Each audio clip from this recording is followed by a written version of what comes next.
Hi, Pamela here with Surf Girl Eats, healthy food from coastal California. Today I'm going to show you how to massage kale.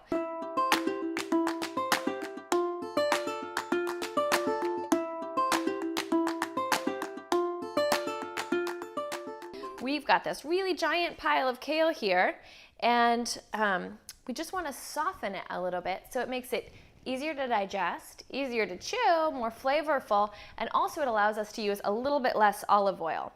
It's a really great place to showcase a nice olive oil if that's what you've got going on. I'm gonna do a little pinch of sea salt here, and then really this is it. You just massage your hands, kind of squeeze it as if you're trying to maybe wring out a washcloth, and it will turn bright green as you go.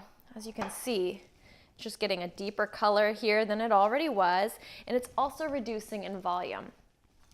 And we're gonna finish it off with just, there we go, yeah, we're pretty good. We're gonna finish it off with just a squeeze of lemon juice here to brighten that flavor. You can also use some pureed garlic in here. Just run it over a microplane grater into the salad, and it's ready to use.